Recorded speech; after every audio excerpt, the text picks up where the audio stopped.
Happy Friday! Welcome back to another episode. We're here today to talk a little bit more in depth about sort of AG and about a bit of a subject that I touched on last week that I kind of wanted to talk a little bit more about, and then we'll just round things off with a bit of a hot takes. So a little bit of a different style this week. Keen to know what you guys think. One of the things I kind of talked about a little bit last week was this idea of squash, which does you kind of think, if you've not seen last week's episode, you're probably thinking, what on earth are you on about squash in the sense of design agencies and branding and stuff like that. What I was saying last week is that one of my friends basically told me that about playing defensively in squash. So he said, I'm pretty bad at squash, to be fair, but he said that, you're playing too defensively, you need to play more aggressively, and you're just returning the shots that are coming in from, the competitive player, rather than actually going for shots yourself. I guess after that, something really stuck with me, and I thought,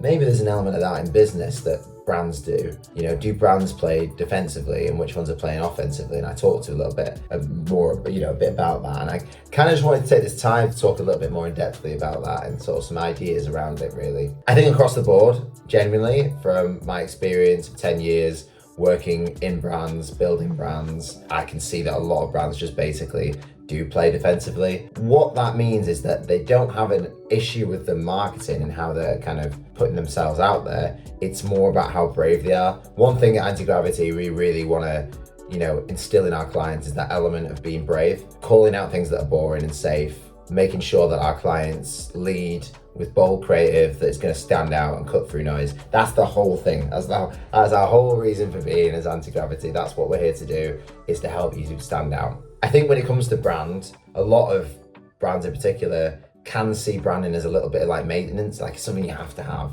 And you just, you have the logo there, but they don't really understand the sort of main kind of tools around it and how it is actually just a growth weapon. It's something you can use to really grow and scale your business. And if you cut through the noise right, it can make you leap above your competitors. What I thought I'd do is talk a little bit about what defensive branding looks like and offensive branding looks like. When you're talking about defensive brands, we're talking very much in the realm of brands that copy, that they react to things, they play it safe, they'll throw discounts down across their products, playing to like, oh, please look at me kind of thing. The whole sort of reaction side of things is the sense of like, we talked a little bit about this with the Stanley Cup. Like Stanley had that amazing campaign where they had the Stanley Cup that was in the car, and then a lot of people tried to copy it. Unfortunately, all you'll really do by copying that other brand and what they've done through their marketing is just give more attention to them. So this is what I mean. And in terms of like, reacting to things, something happens to your brand, you react to it. That is good as long as you're bold with it. Like obviously Stanley reacted to that story very boldly. So that's kind of what playing defensively with your brand is. If you're playing offensively, you're looking to create desire in your products, stand confidently and boldly and go, we're really good at what we do. We know what we're doing. Come to us. Kind of in that little enticing, being almost like a seductive brand. You also take stance on things. You're not, too embarrassed to call out opinion and say, we stand for this and we're proud to stand by this. If you are B Corp, own B Corp. Don't just have it as a little thing in the bottom of your website. Own it, do more content around it, shout about it. And all those things will lead conversations and make the spotlight go to you because you're creating attention rather than asking for it. And I think that's a big sort of difference. And I think the key thing as well is like a lot of businesses have got a big fear of being bold, and that we've noticed certainly. There's a few brands that we work with that have been a little scared to jump out of that comfort zone because they have this worry of it, alienating people or the internal politics, maybe just the idea of confusing people. They're just very scared to take that next step, and there's this idea of like not wanting to rock the boat. What all you're doing with being offensive in your like marketing is just trying to get a clear point of view, having that constant repetition. That's such a key thing in brand that's kind of a little bit weak in a lot of brands, is this idea that like, are all your touch points and funnels the same? Are they all working for you the same? Is the messaging and the customer who comes through any one of those funnels getting consistent messaging and branding through all those funnels? If you think about like Nike as an example, when you come through Nike on any of the channels, it's kind of a similar aesthetic, right? And that's because their marketing funnel and brand funnel is just spot on. So I guess the best thing to ask on this really is, if you look at your competitors, right, what you've got to ask yourself, and the way that you know you're winning in your space and you're standing out, is if my competitors were gone today, would people notice me?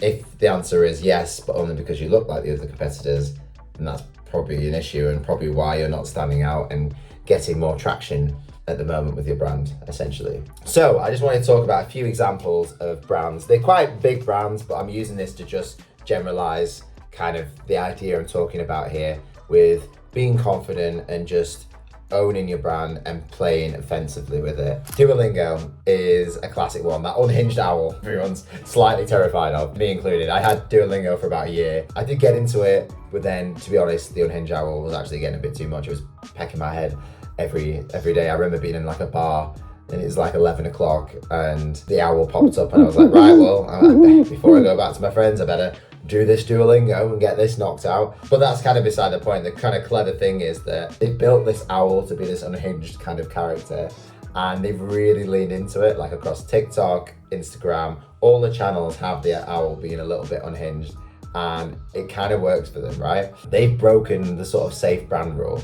They kind of just rule the idea of memes and just generate chaos with them. Like they create their own meme content using the sort of unhinged owl, which is just genius. They have this real element of self-awareness. You know, they take the piss out of themselves, they have fun with themselves, and that's great. And they even roast their own audience. And it's just things like that that are just great. It's a very social-led campaign, and it really ties into something I talked about throughout my other videos, which is kind of building that community around your brand. Duolingo have done that through this owl and having that kind of character play off of the connection, you know? And the thing is, the reason all this works about playing offensively with your brand is it does compound into actual results. Duolingo's owl got massive organic reach based off the back of its owl. And now Duolingo, yes, it's known as a language learning app, but people know it for the owl character way more, you know, they've owned that. So another one is obviously KFC. They're just phenomenal at this. They absolutely own it. They're still a very serious brand, but they like to take the humor side of things sometimes, and that connects with humor connects with people. That is just a key fact. They obviously had the chicken shortage, which was a massive PR thing that they absolutely owned and just rolled with. They did an ad where they took all the competitors, you know, the small chicken shop down the street that looks like KFC, and just took the absolute mick and said, you know, it was something along the lines of copying is the sincerest form of flattery or something. That's what I mean though, you know, they're owning content, they're owning these PR moments, and it's really allowing the brand to shine. And the brand still has this real serious, really like cool edge, but it's not too afraid to kind of, you know, point and make jokes of itself when the time is right, and just owning things. It's all about owning things, right? And the other one I wanted to talk about is just a completely different option, is Liquid Death. Now that is another brand that has absolutely created a community around itself from the get-go. They launched in like 2019, canned water brand. The guy who made it was a advertising exec, and he had this idea that, you know, he goes to gigs, sees loads of bands with Monster Can energy in their hands. What I thought I'd do is talk about how you can kind of actually action what I'm kind of talking about here and bring it into the real world, and just some ideas of what you can do, because, you know, the brand strategy and the marketing strategy is all great, but it all needs creative ideas kind of behind it, fueling it. And obviously the examples I've talked about with Duolingo is huge. It's got a big marketing team, and, you know, Surreal, for example, they built that off the back of just, I think, two guys originally, and they built the marketing and leaned into that and learned on that. So I thought it'd be important to talk about a actionable thing that a small brand can take and run with. So, you know, we obviously talk about Duolingo having Duolingo's massive, so they've got a massive team and they've been able to really lean into the sort of unhinged owl. We've also talked a little bit about something more small scale that's now scaled into something big, which is Surreal. So I thought, you know, off the top of my head, what can I think of? It's a Friday, so maybe my mind's just thinking of this anyway, but I was thinking about the Salmon of Knowledge in Manchester. It's a well-established bar in Manchester. It's a sports bar, but also an Irish bar. And that is an example of a brand that even has a character in it, which ties into what we were talking about, Duolingo, that is really underutilized and is definitely playing defensively and not offensively. So I guess my ideas around what you could do there is, first and foremost, take a little bit of a page out of Duolingo's book and play offensively with the Salmon of Knowledge. You can tie the Salmon of Knowledge into a little bit of, Irish history of having like professional halls and stuff like that. And you could have the Salmon of Knowledge as its own thing on a plaque. There's a fish on a plaque that talk. You can have one of those right at the back of the bar that you can confess to, and you'll get like a drinks token or something in return. And the idea of why this is so good, so I actually saw a YouTuber recently hook up AI to one of these fish so it could talk back to you. So they could own that and do their own thing. So come and confess to the Salmon of Knowledge. And that's its whole massive brand campaign. The Salmon of Knowledge becomes more than just like the name, it becomes an actual living being and a living brand. The great thing about this is then when people do put the confessions in, those confessions can come up on the TV and just go around the bar, and there'll be anonymous confessions kind of thing. So then it becomes a bit of like a speakeasy kind of like vibe, which is really cool. The salmon, then this idea of the salmon having all knowledge and being this person you can talk to and you're confidant, leads into the social. You can build so much content and social content and branded content around that. Your menus then turn into like confessional papers, maybe with some things redacted from it, and maybe those things become unredacted at certain points in the night. There's just so much you can do with that. And then in terms of building the brand, it kind of writes itself. It's a little bit like McDonald's have done recently with the secret menu. I think it was Wynn and Kennedy, I could be wrong there, that did the secret menu for McDonald's, but it's that same thing. You build this hype and mystery around your brand, and then you're playing way more offensively, which is great. Just another idea I had is what you could do is, at the moment when you walk into this bar, there's a bit of a disparity against the sports element of the bar and the Irish side of the bar. So how do you tie those in more? So I had this idea of like, well, why don't you have it a little bit like when a certain sport is on, let's say the London Irish are playing and what have you, and the Irish are winning, maybe there's just a big notification that comes on the screen across the bar that says half price on all pints or on Guinness or something like that. Make sporting moments relate to the drinks within the bar, and you'll get loads of more footfall through. They'll well be interested in that. Big groups of lads and big parties and things like that who are coming to watch the sports will then see in real time the score and the sports relate to the drinks. Even if that way they're losing, maybe they're losing and they get a discount on their favourite drink or whatever. Or maybe the price of something surges because the London Irish are doing so well. I don't know. But you can create real moments there, and those are ownable brand moments that you can really like work on. You can even have it where if you've got a night where there is no sports on and that you're showing it within the establishment, that you do an Irish, proper lead into the Irish sort of like rivalry and do Murphy's versus Guinness. And every time someone buys one, you've got on this screen at the top an animated graphic that shows that kind of stacking up of how many Guinnesses to Murphy's have been drank to really crown the winner.